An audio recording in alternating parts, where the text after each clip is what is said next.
এখন আপনাদের আন্দোলন কোন পর্যায়ে রয়েছে এবং আপনারা ঠিক কি চাচ্ছেন? যারা আছে এখানে আমরা সবাই আমাদের সবার একটাই দাবি, আমরা চাই না কোটা থাকুক, কোনো প্রকার কোটা থাকুক। আসসালামু আলাইকুম বন্ধুগণ, আসলে নতুন একটা নিউজ হাজির হয়েছি। সেটা হচ্ছে কোঠা আন্দোলন।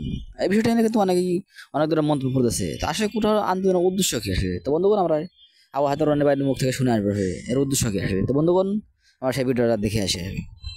দেশের সরকারি চাকরিতে কোটা ব্যবস্থা বাতিল করে 2018 সালে সরকার যে পরিপত্র জারি করেছিল সেই পরিপত্র পুনর্বহালের দাবিতে ঢাকা সহ বিভিন্ন শহরে আন্দোলন করছেন সাধারণ শিক্ষার্থীরা। আমি অমৃত মলঙ্গি ভয়েস অব আমেরিকার পক্ষ থেকে রয়েছি ঢাকা বিশ্ববিদ্যালয়ের কেন্দ্রীয় গ্রন্থাগারের সামনে। সেখানে হাজার হাজার শিক্ষার্থী মিছিল নিয়ে জড়ো হচ্ছেন। তারা একটু পরে শাহবাগ অবরোধ করবেন। আমার সঙ্গে রয়েছেন এই আন্দোলনে যারা নেতৃত্ব দিচ্ছেন তাদের অন্যতম মহিউদ্দিন রনি। আমি মহিউদ্দিন রনির সঙ্গে কথা বলবো, তাদের আন্দোলন কোন পর্যায়ে রয়েছে, তাদের ঠিক দাবিগুলো কি কি সেটি আমি জানাবো। এখন আপনাদের আন্দোলন কোন পর্যায়ে রয়েছে এবং আপনারা ঠিক কি চাচ্ছেন? যারা আছে এখানে আমরা সবাই আমাদের সবার একটাই দাবি, আমরা চাই না কোটা থাকুক, কোনো প্রকার কোটা থাকুক। 2018 সালে যে আন্দোলন হয়েছিল তারা চেয়েছিল কোটা সংস্কার, কিন্তু ঘটনাটা কি ঘটলো?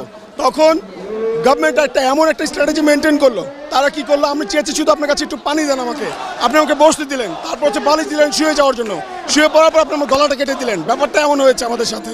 তার মানে মহিউদ্দিন রনি, আপনি কি বলতে চাচ্ছেন যে আপনারা পিছিয়ে পড়া জনগোষ্ঠীর জন্য যে কোটা সুবিধা আগে ছিল সেটি আপনারা চান? পিছিয়ে পড়া জনগোষ্ঠীর জন্য যেই সুযোগটা দরকার ছিল, আমরা তাদেরকে বলবো যে আপনারা বিচ্ছিন্নভাবে আন্দোলন না করে সংহতি প্রকাশ করুন, আপনারা আমাদের সঙ্গে আসুন।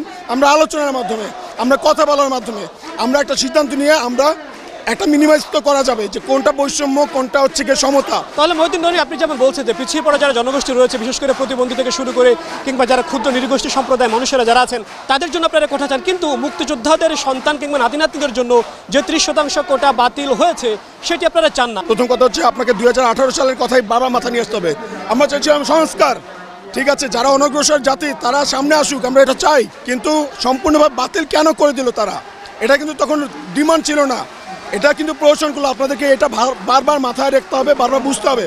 এবং যারা অনগ্রসর জাতি, এই যে উপজাতির কথা বলছেন আপনারা, আদিবাসীর কথা বলছেন, এবং প্রতিবন্ধী যারা আছে তাদের প্রতি আমাদের সহনশীল হতে হবে। আমরা এটা বুঝতে পারি সবাই, এবং তাদেরকে আমরা এই কথাই বলি যে চলেন আমরা একসাথে সিদ্ধান্ত নেই। এবং যারা মুক্তিযোদ্ধার সন্তান আছেন, আপনারা এই দেশের গৌরব, আপনারা মানুষের ভালোবাসার পাত্র হয়ে থাকবেন সারা জীবন। আপনারা এইভাবে মানুষের কাতারে নেমে আসুন, আলাদা আলাদাভাবে শ্রেণী বৈষম্য আপনারা করবেন না। শ্রেণী বৈষম্য করেছিল পাকিস্তানিরা। মুক্তিযোদ্ধারা যে বৈষম্যের বিরুদ্ধে আন্দোলন করেছিল পাকিস্তানিদের বিরুদ্ধে, মুক্তিযোদ্ধার সন্তান হয়ে আপনারা তো সেই বৈষম্যটা করতে পারেন না। আপনি যেটি বলছেন যে 2018 সালে যেভাবে কোটা ব্যবস্থা বাতিল করা হয়েছে সেটি আপনারা চান না, তাহলে আপনারা যদি সংস্কার চান তাহলে কত শতাংশ কোটা আপনারা চান? দেখেন, সেটা মিনিমাইজ করা যেতে পারে। হাইয়েস্ট হচ্ছে কতটুকু হতে পারে? আমরা সিম্প্যাথেটিক হতে পারি 2-1 মানুষের প্রতি, 2.5% থেকে 10%, এর বেশি তো হতে পারে না। বাংলাদেশের শিক্ষার্থীদের মধ্যে বিভিন্ন ধরনের ছাত্র সংগঠন রয়েছে, সেই সব ছাত্র সংগঠনদের মধ্যে কোন কোন ছাত্র সংগঠনের আপনারা সমর্থন পাচ্ছেন? স্পেসিফিকভাবে কাউকে ওইভাবে বলছি না, তবে বলছি এটা যেহেতু দল মত নির্বিশেষে সবার আন্দোলন, সবাই কম বেশি মন সমর্থন হলো জানাচ্ছে, তারা আসছে, কথা বলছে, আমাদের সঙ্গে স্লোগান দিচ্ছে, কণ্ঠে কণ্ঠ মেলাচ্ছে, এবং আমরা সবাইকে পজিটিভলিভাবে ওয়েলকাম জানাচ্ছি।